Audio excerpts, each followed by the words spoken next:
Hello guys and welcome back to my channel. ഇന്ന് നമ്മൾ ഗോതമ്പ് വെച്ചിട്ടൊരു വാട്ടയാണ് കേട്ടോ ഉണ്ടാക്കാൻ പോകുന്നത്. നല്ല ക്രിസ്പി ഈവനിങ് ടൈമിലായിട്ടുള്ളൊരു സ്നാക്കാണ്.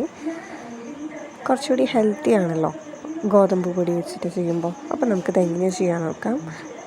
അതിനായിട്ട് ഫസ്റ്റ് നമ്മൾ ഗോതമ്പ് മാവാണ് കേട്ടോ എടുത്തേക്കുന്നത്. സാധാരണ നമ്മൾ ചപ്പാത്തിയൊക്കെ ഉണ്ടാക്കാൻ വേണ്ടി യൂസ് ചെയ്യുന്ന മാവാണ്. അതിലോട്ട് കുറച്ച് ഉപ്പ് ആഡ് ചെയ്യാണ്.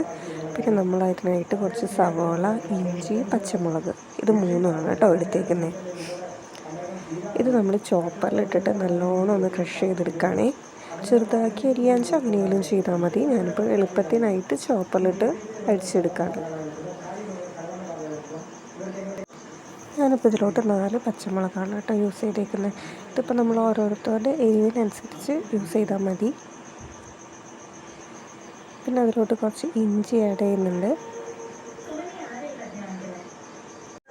ഇത് നമ്മൾ ചോപ്പറിലിട്ട് നല്ലോണം അടിച്ചെടുക്കാം കേട്ടോ. ഈവനിങ് ടൈമിലേക്കൊക്കെ പറ്റിയ നല്ലൊരു സ്നാക്കാണ്.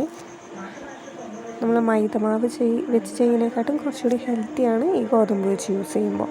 ഇപ്പോൾ അത് ചോപ്പ് ചെയ്ത് കഴിഞ്ഞിട്ടുണ്ട്. ഇതെല്ലാം നമ്മൾ ആ ഗോതമ്പ് മാവിലിട്ട് നല്ലോണം മിക്സ് ചെയ്യണം കേട്ടോ. ഇതിലോട്ട് നമ്മൾ കുറച്ച് മഞ്ഞൾപ്പൊടിയും പെരുംജീരകവും ആഡ് ചെയ്തിട്ടുണ്ട്. പിന്നെ ആവശ്യത്തിനുള്ള ചൂടുവെള്ളം നല്ല രീതിയിൽ തന്നെ മിക്സ് ചെയ്തെടുക്കാം. കൈവച്ച് നല്ല രീതിയിൽ മിക്സ് ചെയ്തെടുക്കുക. നമ്മുടെ ചപ്പാത്തി മാവൊക്കെ ഇല്ലേ, അതിനെക്കാട്ടും കുറച്ചുകൂടി ലൂസായിട്ട് വേണം കേട്ടോ ഈ മാവ് എടുക്കാനായിട്ട്. അതായത് വല്ലാണ്ട് ലൂസ് കൺസിസ്റ്റൻസി ആവരുത്. ചപ്പാത്തി മാവിനെക്കാട്ടും കുറച്ചുകൂടി ഒരു ലൂസായിട്ട് നമ്മൾ നല്ല രീതിയിൽ തന്നെ കുഴച്ചെടുക്കുക കേട്ടോ. ഈ ഒരു ടൈമിൽ ചെറുതായിട്ടൊന്ന് ടേസ്റ്റ് നോക്കുക, സാൾട്ടൊക്കെ ഓക്കെ അല്ലേ എന്നുള്ളത്. എന്നിട്ട് നന്നായി അത് മിക്സ് ചെയ്യുക.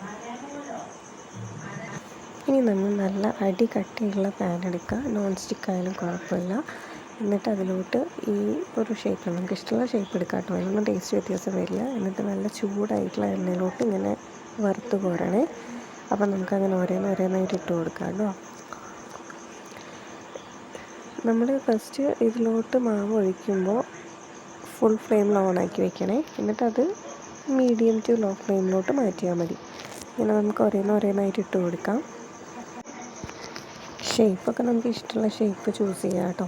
ഞാനിപ്പോൾ നോർമൽ ഒരു ഉള്ളിവട നല്ല രീതിയിൽ ആ ഷേപ്പിലങ്ങ് ഉണ്ടാക്കിയതാണ്. നല്ല സൂപ്പർ ടേസ്റ്റാണ് കേട്ടോ. നമ്മൾ നോർമലി മൈദമാവ് വെച്ചല്ലേ ചെയ്യുക. പക്ഷേ ഗോതമ്പ് വെച്ചാൽ അങ്ങനെ ടേസ്റ്റ് വ്യത്യാസമൊന്നും കാര്യമായിട്ട് എനിക്ക് തോന്നിയില്ല. നല്ല ക്രിസ്പിനെസ്സും ഉണ്ട്. നമ്മൾ ഈവനിങ് ടൈമിലൊക്കെ നല്ലൊരു സ്നാക്കായിട്ട് ഉണ്ടാക്കാൻ പറ്റുന്നതാണ് കേട്ടോ. ഇങ്ങനെ ചെയ്യുമ്പോൾ ശ്രദ്ധിച്ച് ചെയ്യണേ, കാരണം നല്ല ചൂടുള്ള എണ്ണയാണ്. അത് കൈമേക്കൊന്നും ധരിക്കാനായിട്ട് പാടില്ല. So be careful. നല്ല രീതിയിൽ ശ്രദ്ധിച്ച് ചെയ്യണം കേട്ടോ. ഒരു സെറ്റ് ഓഫ് നമ്മൾ ഉണ്ടാക്കി കഴിഞ്ഞു. ഇനിയിപ്പോൾ കുറച്ച് നേരം വെയിറ്റ് ചെയ്യുക. ഇത് നല്ലോണം ഒരു ലൈറ്റ് ബ്രൗൺ ഷെയ്ഡ് ആകുമ്പോൾ നമുക്ക് തിരിച്ച് മറിച്ചിട്ട് നന്നായി ഇതൊന്ന് മൊരിയിച്ചെടുക്കണം.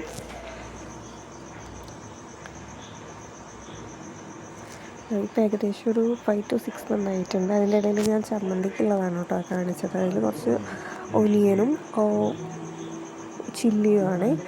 അത് നല്ലോണം മിക്സിയിൽ കുറച്ച് വിനീഗർ ഒഴിച്ച് ഗ്രൈൻഡ് ചെയ്തെടുക്കുകയാണ് കേട്ടോ. എന്നിട്ട് കുറച്ചുകൂടി സാൾട്ട് ഇട്ടിട്ടുണ്ടെങ്കിൽ നല്ല സൂപ്പർ ചട്നിയാണ്. ഈ ഒരു റെസിപ്പിക്ക് പറ്റിയിട്ടുള്ളതാണ് കേട്ടോ. അപ്പോൾ ഇതേ വൺ സൈഡ് ഏകദേശം ആയിട്ടുണ്ട്. നമ്മൾ മറിച്ചിട്ടു. ഇത് നമ്മൾ വറുത്ത് കോരാണ്. അപ്പോൾ ഇതേ ലോ ഫ്ലെയിമിലാക്കിയിട്ടുണ്ട്.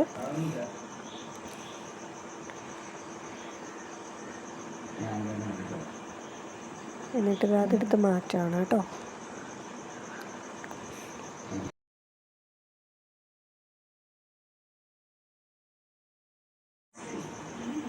ഇത് നേരത്തെ കാണിച്ച ചട്നിയാണ് കേട്ടോ. അത് ഏകദേശം റെഡി ആയിട്ടുണ്ട്.